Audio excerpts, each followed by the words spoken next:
선악과를 따먹지 말라 하고 말을 들었던 사람이 아담이었다. 아직 하와는 창조되기 이전이었다.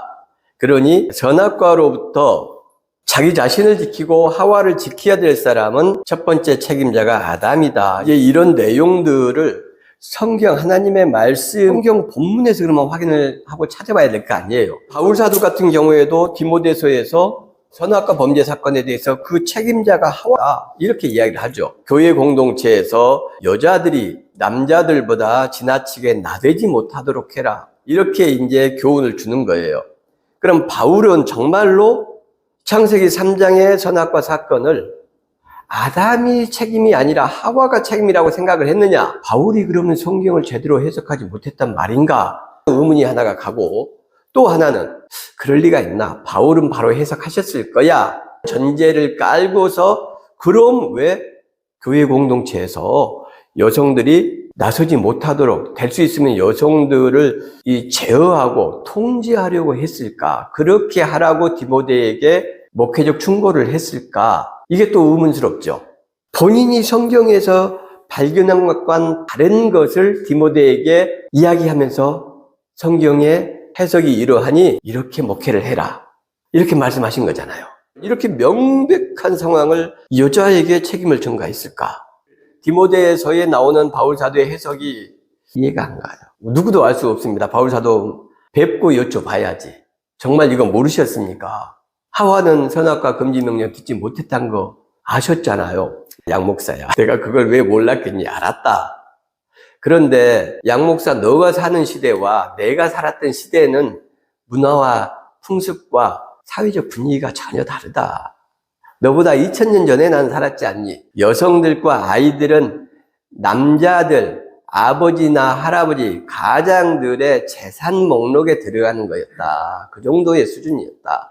그러니 그 당시 사회적인 상황과 상관없이 여성들도 남성과 똑같은 인격체다.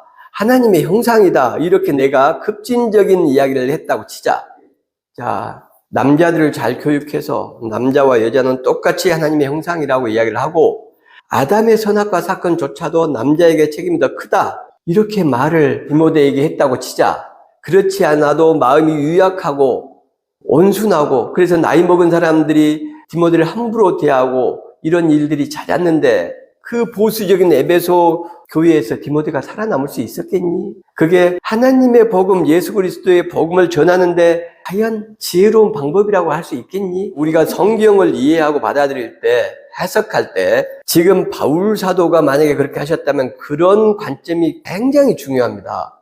성경을 문자적으로 적용하지 않고 성경의 이 문자적인 의미보다 훨씬 중요한 것은 지금 이 시간과 공간을 살아가고 있는 한 사람입니다. 하나님의 아들이 성경 말씀을 위해 죽으셨습니까?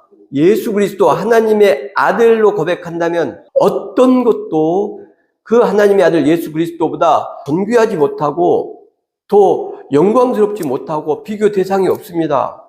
예전 무슨 전통 교리 그것이 예수님보다 소중하고 존귀하고 지켜야 될 엄청난 책임과 의무가 있는 것입니까? 아닙니다. 예수님께서 하나님이 어떤 분인지를 이 땅에 오셔서 우리한테 보여주셨잖아요. 기독교의 하나님이 위대하고 영광스럽고 놀라운 것은 다른 어떤 종교도 상상할 수도 없이 거룩한 것은 기독교의 신은 인간을 위해서 섬기고 봉사하는 신입니다. 그리고 그 기독교의 신은 사람을 위해서 죽으시는 신이에요. 인간을 살리기 위해서 당신의 생명을 인간을 위해 바치시는 신, 그분이 기독교의 하나님이고 기독교의 하나님의 아들 예수 그리스도입니다. 우리는 그분을 신앙하는 거예요. 근데 그 예수님은 사람을 위해서, 사람을 목적 삼아 당신이 수단이 되셨단 말씀입니다. 이게 기독교의 처음과 끝이에요. 알파와 오메가예요. 모든 거예요. 사람이 중요합니다. 그러니 말씀을 바울 사도처럼 상황에 맞춰서 그들에게 신앙과 삶에 도움이 되도록 적용하는 것이 아주 중요해요. 이게 성경의 해석입니다. 성경을 해석해야 될 이유이기도 하고. 그렇게 해서 이제 하나님께서 등장을 하셨어요. 3장 8절에 여호와 하나님의 소리를 듣고 아담과 그의 아내가 여호와 하나님의 낯을 피하여 동산 나무 사이에 숨었다. 하나님의 소리. 하나님은 소리가 없는 분 아닙니까? 근데 지금 소리를 내셨어요. 하나님께서 어떤 식으로든지 아담과 하와가 오감으로 인지할 수 있는 그런 기척을 보이셨다는 이야기입니다. 왜 그렇습니까? 뭡니까? 기회를 주시는 거예요. 하나님이 오신 것 같다. 우리 용서해달라고 나가서 선악과 따먹었노라고 고백하자. 이런 기회를 하나님께서 주신 거죠. 그래서 일부러 오셨다는 기척을 보이신 거예요. 첫 번째 기회입니다. 두 번째, 그들이 오히려 하나님의 기척을 듣고서 나무 사이에 숨었어요. 이거 굉장히 재밌습니다. 한문에 그말금자 생각나십니까? 나무 목자 2개, 스풀림자죠. 나무 목자 2개 밑에 이렇게 보일시자가 있는 것이 그말금이에요. 선악과를 따먹고 아담과 하와가 나무 사이에 지금 숨었잖아요. 그렇지만 다 보인다. 이렇게 이제 성경을 가지고 한문과 연계해서 해석하시는 또 독특한 분들이 몇 분 계십니다. 한문과 관련된 이렇게 방금도 상당히 그럴싸하죠. 근데 이런 게 상당히 많습니다. 나중에 또 제가 기회가 되면 소개하기로 하고, 어쨌든 이들이 숨어버리니까 하나님께서 아담을 부르셔요. 너가 어디 있느냐? 하나님께서 아담이 어디 숨은지 모르고 어디 있냐 물으셨다는 것은 말이 안 되죠. 기회 주시는 거죠. 이게 두 번째 기회죠. 하나님께서 이제 세 번째, 누가 너의 버섯음을 내게 알렸느냐? 내가 내게 먹지 말라 명한 그 나무 열매를 먹었느냐? 여기도 명확히 이 내게라는 단어가 원어를 보면 2인칭 단수로 쓰였어요. 그러니까 너가 책임이 있다는 거죠. 너가 먹었다. 명확하게 합니다. 너희들이 먹었다가 아니에요. 하나님께서 완전히 입으로 떠 먹여주시는 거죠. 예, 하나님 제가 먹었습니다. 죄송합니다. 하와도 먹었습니다. 제가 지키지 못했습니다. 그럼 그냥 끝나는 거예요. 그런데 놀랍게도 아담이 이야기한 것은 하나님도 책임이 있습니다. 하나님이 주셔서, 그리고 여자가 나한테 줘서 제가 먹었습니다. 저는 책임이 없습니다. 사실 이런 의미죠. 이게 이제 죄 지은 사람들의 전형적인 행태, 숨는다. 일단 핑계댄다. 그랬더니 하나님께서 하와에게 이제 왜 이렇게 하였느냐. 다시 말해서 왜 선악과를 네 남편에게 주어서 먹게 했느냐라고 물어보신 거죠. 하와에게 또 한 번 기회를 주신 겁니다. 왜 남편한테 줬느냐를 하나님은 물으신 거예요, 지금. 그런데 하와는 뭐라고 대답을 하냐면 뱀이 나를 꿰어서 내가 먹었습니다. 이렇게 말해요. 이게 대화에 있어서 참 어려운 문제입니다. 하나님은 지금 하와에게 기회를 주신 거예요. 대화가 안 되는 거죠. 우리의 신앙이 이렇습니다. 성경 속에서 명증하게 하나님의 뜻이 무엇인지, 하나님이 명령하시는 것이 무엇인지는 예수님의 삶 속에 완전하게 완벽하게 당신의 아들이 보여준 공생애 속에 다 들어있어요. 그런데 우리는 늘 하나님께 제대로 예배드리는 것이 무엇일까를 성경에서 보고 예수님의 삶과는 상관없이 하나님께 예배를 드린다고 야단 법석을 떠는 거예요. 예수님께서 하나님께 예배를 드린 가장 완전한 예배는 사람을 위해서 섬기고 희생하는 거였습니다. 그런데 하나님을 경배해야 되고 하나님을 기뻐해야 되고, 그 하나님을 기뻐한다 이 말은 웨스트민스터 신앙고백 제일 첫 번째 나온 내용을 이야기하는 겁니다. 하나님이 기뻐한 게 대체 뭐냐? 그게 예배당에 앉아서 찬양하고 박수치고 기도하고 설교 듣고 이것이냐? 물론 그것도 포함이 됩니다. 그러나 그게 본질이냐? 하나님을 경배하는 것의 본질이냐? 이건 질문을 해야죠. 모델이 되신 예수님의 삶을 볼 때 예수님께서 언제 성전에서 맨날 제사만 지내시면서 오 거룩하신 하나님 이렇게 하셨냐고요? 그게 아니란 말입니다. 예수님은 하나님의 아들은 하나님을 경배하는데 들판으로 나가셨고 갈릴리 해변가를 건니시면서 금을 깁는 그 고생하는 노동자들을 위로하시고 격려하셨단 말씀입니다. 병이 들어서 제사장에게 나아가지 못하는 부정한 자들을 치료하셨다는 것이 예수님이 하나님을 경배하는 방법이었어요. 그렇게 명중한 하나님의 뜻과 방법을 알 수 있는 내용이 성경에 하나님의 말씀에 기록이 되어 있는데 우리는 아담처럼 하와처럼 하나님의 음성을 제대로 듣지 못하고 자기 마음대로 예배하고 자기 마음대로 경배한다고 하면서 하나님 뜻과는 상관없이 하나님의 이름으로, 자, 하와가 이렇게 두 번째 하나님의 기회를 또 놓칩니다. 그러면 이제 다음은 뱀의 차례죠. 뱀에게는 하나님이 질문을 하지 않습니다. 왜 하와를 그렇게 넘어지게 했어? 왜 유혹했어? 하와가 두 번이나 너의 유혹을 거절했을 때, 이겨냈을 때 그만했어야지 왜 계속해서 하와를 쓰러뜨렸어? 질문하시지 않아요. 왜 그럴까요? 단순히 악의 열매가 아니라, 악의 열매는 지금 부정한 결과와 과실은 하와와 아담이 맺었죠. 그러나 그 근본적인 원인, 뱀이 제공을 한 것이죠. 이런 건 굉장히 중요한 것을 시사한다고 저는 생각을 합니다. 우리가 살다 보면 넘어질 수 있어요. 실수하고 잘못할 수 있습니다. 그거보다 훨씬 중요한 것은, 나쁜 것은, 정말 조심해야 되는 것은 다른 사람을 범죄하게 하는 겁니다. 일반화시켜서 이야기할 수는 없지만 핑계의 기회조차도 주어지지 않습니다. 하나님께서 지금 아담과 하와에게 여러 번 기회를 계속 제공하는데 뱀을 향한 기회는 단 한 번도 없어요. 왜냐하면 뱀은 본인이 죄를 지은 것뿐만 아니라 다른 사람을 넘어지게 했기 때문입니다. 예수님께서 뭐라고 말씀하십니까? 다른 사람을 실족하게 하는 사람, 다른 사람을 범죄하게 하는 사람은 차라리 연자맷돌을 그에게 묶어서 바다에 던져지는 것이 더 나을 것이다. 그만큼 고통과 그 책임 추궁이 있을 거란 이야기예요. 그것이 정확하게 창세기 3장에서 뱀에게 적용이 되죠. 성경의 말씀을 맞고 해석하는 저희 같은 목회자들이 얼마나 말씀 해석에 두려움을 느껴야 될지 이건 명확합니다. 왜냐하면 우리가 말씀을 잘못 전해서 잘못된 예배를 드리게 하는 거예요. 하나님께서 그렇게도 소중하게 여기시고 존귀하게 여기시고 하나님의 형상으로 창조한 그 인간, 어떤 것도 인간 앞에 목적이 될 수 없는 그 인간을 수단화하고 착취, 수탈, 그 시간을 뺏고 마음을 뺏고 이런 것들은 엄청난 죄인 것입니다. 그래서 아담, 그 다음에 하와, 뱀은 아예 없죠, 기회가. 이 순서는 상당히 많은 것을 시사한다고 봐요. 누가 책임이 있느냐? 누가 더 책임이 있느냐? 결국은 이들이 기회를 살리지 못합니다. 그랬더니 하나님께서 이제 책임을 물으시죠. 그 책임을 묻는 순서는 또 거꾸로예요. 뱀부터 시작합니다.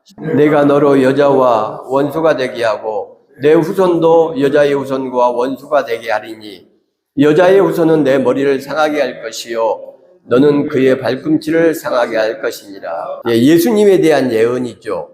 여자의 후손.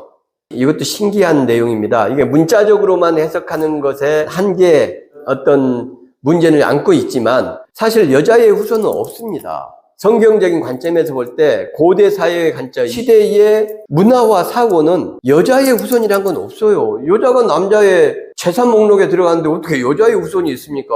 다 할아버지들 남자의 후손으로 적잖아요. 그게 옳다는 말이 아니고 물리적인 힘을 가진 이 폭력적인 남성 위주로 역사가 진행이 되어 왔어요. 우리 인류사가. 이게 진짜 이상한 표현인 겁니다. 그런데 놀랍게도 예수님은 성령으로 잉태를 하잖아요. 남자와 상관없이 이 땅에 시간과 공간 안으로 들어오신 분이 예수님. 그런데 여자의 몸을 통해서 낳지 않습니까? 마리아의 몸을 통해서.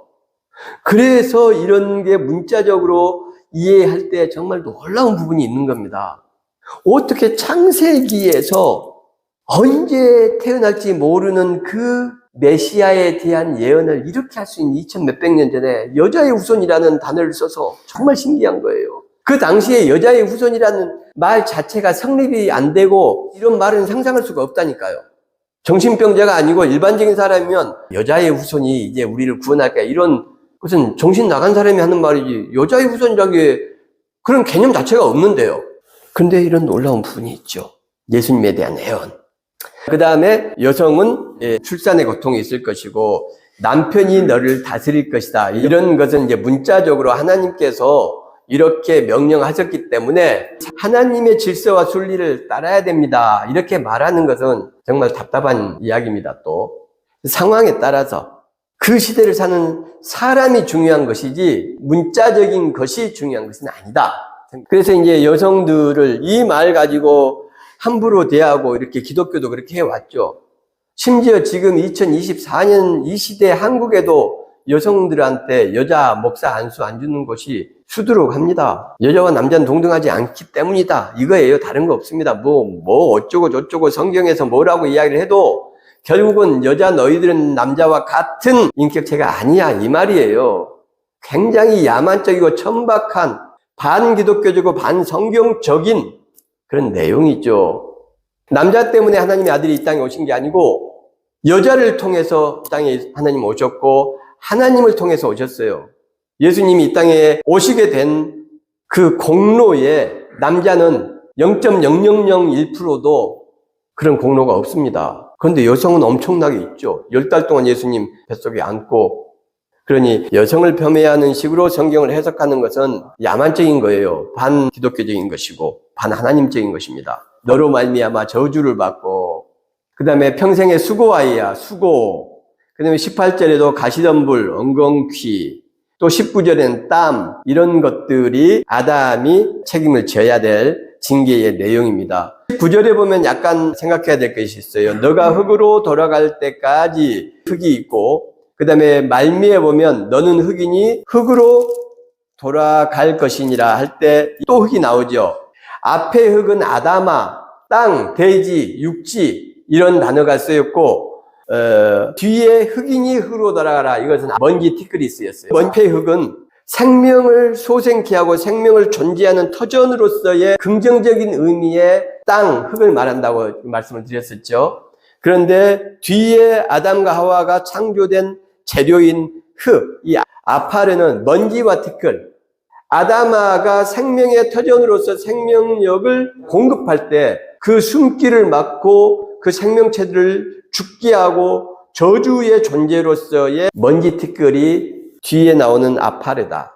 그러니까 같은 번역이 됐어도 전혀 다른 의미의 단어가 같은 단어로 번역이 됐다. 이런 것이 이제 굉장히 문제죠. 우리가 한글로 보거나 영어로 보거나 또는 독일어나 불어 같은 것으로 보거나 간에 번역된 성경은 원래 원어가 갖는 풍성하고 깊은 의미들을 다 드러내지 못한다. 그래서 우리가 성경을 읽을 때 여러 개의 번역본을 보는 것이 중요하죠. 그리고 그보다 훨씬 중요한 것은 성경을 읽는 것이 다가 아니고 이 문자 뒤에 숨은 그 의미들을 묵상하는 겁니다. 근데 그 의미를 묵상할 때 항상 가장 중요한 대전제가 되는 게 뭐냐? 기독교의 하나님은 인간을 위해서, 마치 인간을 위해서 존재하는 신처럼 보여요, 성경에는. 그리고 그 신 하나님이 너무 추상적인 존재이기 때문에 타자성이 너무 강하기 때문에 좀 더 친근하고 직관적인 하나님을 생각하려면 예수님을 생각하면 간단해요. 그러니까 안식일을 지키지 않는 자는 율법에 의하면 죽여라 이렇게 돼 있단 말이죠. 그럼 이게 정말 이상하죠. 문자적으로 보면 사랑의 하나님이라고 그렇게 들었는데 안식일 안 지킨다고 죽여라. 이걸 어떻게 이해해야 되냐? 이걸 이제 묵상할 때 그 묵상의 대전제와 기준이 뭐냐? 예수 그리스도를 갖다 대면 되는 거예요. 그럼 예수 그리스도는 안식일을 지켰습니까?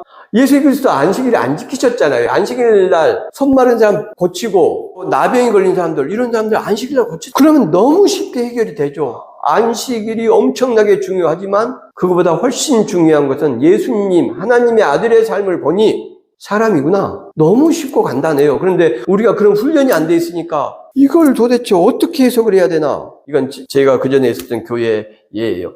시어머니, 시아버지 때문에 예배 안 드리면 이제 난리가 나니까 3년이 넘도록 여행을 한번 못 간 거예요. 아이도 없어요. 그래가지고 어떻게 해야 되냐고 저한테 물었어요. 제가 그 장로님한테 말씀드릴 테니까 그 휴가 계획 잡아서 외국 갔다 오시라. 제가 강하게 말해서 갔죠. 외국 여행 가서. 거기서 임신해갖고 왔어요. 이게 생명을 살리는 겁니다. 그분들이 나중에 와서 그 아이를 낳고 나서 그걸 고백을 했어요. 목사님 그때 임신해서야 가진 겁니다. 하나님의 말씀이 사람 중심으로 해석이 돼야 됩니다. 그것만이 하나님의 말씀을 하나님의 뜻대로 해석하는 거예요. 하와, 아담 순이고 그 다음에 책임을 물으실 때는 아담, 하와 순으로 물으셨죠. 뱀은 아예 기회도 없이 바로 징계가 나왔고 이런 순서들을 생각하면서 하나님께서는 선악과 사건을 누구에게 더 책임을 물으셨는지 왜 뱀에게는 기회를 안 주셨는지 이런 걸 좀 묵상해 볼 필요가 있고요. 그 다음에 하나님의 이 징계, 사랑이 많으신 하나님께서 왜 징계하셨나? 그것은 하나님의 공의 때문입니다. 그 무서운 공의를 몇 배로 하나님의 사랑이 하나님의 공의를 스스로 덮어요. 그게 이제 오늘 가죽옷에서 나옵니다. 가죽옷 하나님께서 지어 입히시는 거죠. 옷이란 말이 케토네트 긴 옷을 말합니다. 무릎 아래까지 내려온 긴 옷. 그러니까 무릎과 아래까지 내려온 긴 가죽옷을 성인 남녀에게 만들어 입히려면 아주 큰 동물이 죽었거나 코끼리처럼 아니면 양 같은 동물이면 여러 마리가 희생이 됐다는 이야기죠. 방금 제가 희생이 됐다라고 이야기했는데 희생이란 단어가 성경에서 제사란 말로 전부 번역이 됐습니다. 그러니까 원래 이 희생이란 말은 제바흐란 단어인데 이건 희생 제물, 희생, 동물을 죽인 것을 말해요. 근데 그것을 성경에서는 제사로 번역을 했어요. 우리 구약 성경에서 제바흐를. 그러니까 아론이 하나님께 제사를 드렸다 말은 아론이 하나님께 제바흐를 드렸다는 말이고, 제바흐는 희생 또는 희생 제물, 그러니까 동물을 죽인 것을 말해요. 제바흐는. 그러니까 보십시오. 희생 제물, 동물과 제사는 엄연히 다르죠. 많이 다릅니다. 지금은 이런 형식을 통해서 예배를 드리는데 옛날에는 제사를 통해서 하나님을 예배를 드렸어요. 우리는 하나님께 예배를 우리가 드린다고 생각을 하죠. 인류 역사상 첫 번째 희생 제물이 지금 등장하는 건데, 가죽옷. 가죽옷을 만들기 위해서 손에 피를 묻히고 제단을 하고 이걸 누가 했습니까? 하나님께서 하셨어요. 하나님께서 지금 예배를 드리신 거예요. 그리고 그 예배의 혜택은 누가 받습니까? 아담과 하와가 받았잖아요, 가죽옷을. 이게 예배의 성경적 원조 예배의 핵심입니다. 구약에서 우리가 죄를 지면 하나님께 우리가 제사를 드린다. 그럼으로써 우리가 하나님을 경배하고 예배한다. 이렇게 생각을 하는데 그게 인간이 만들어낸 내용이라니까요. 그러니까 항상 이 희생 제물, 제사의 혜택은 하나님이 받는 게 아니에요. 사람이 받아요. 참된 예배는 성경에 의하면 사람이 받는 겁니다. 사람이 은혜가 되고 힘든 발걸음을 가지고 예배당에 겨우 왔는데 나갈 때는 경쾌한 걸음으로 힘을 내서 그래 다시 한 주를 또 이 한 해를 열심히 살아보자 하는 용기와 희망을 가지고 나가게 하는 것이 제사의 목적입니다. 수혜자가 성도가 되어야 되는 겁니다. 하나님이 되는 게 아니라. 그럴 때 하나님께서 이 예배를 기쁘게 받으시는 거예요. 그게 성경적 의미의 예배. 그래서 가죽옷은 그런 하나님이 피를 묻히시고 제단하시고 수고하시고 물로 씻으시고 그랬던 하나님의 희생을 나타낸 것이고, 이게 궁극적으로 신약에 가서는 예수 그리스도입니다.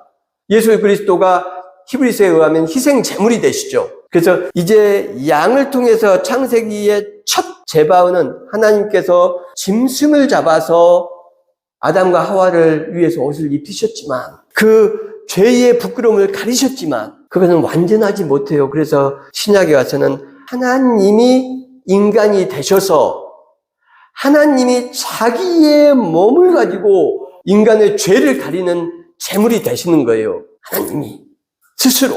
그래서 인간의 죄를 용서하시는 겁니다. 그 하나님의 죄의 용서가 하나님께만 쓰는 용서, 살라흐. 그에 대한 기억 자체가 완전히 사라져버리는 겁니다. 그 사건, 인간의 죄의 동기와 과정과 결과 자체를 하나님께서 완전히 없애버리는 겁니다. 시간과 공간과 여러 상태에서. 기억하지 못하는 거예요. 그게 하나님의 완전한 용서, 살라의 의미거든요. 그래서 이 가죽옷의 확대 또는 완전케 한 그 제물, 제바흐가 예수 그리스도시다.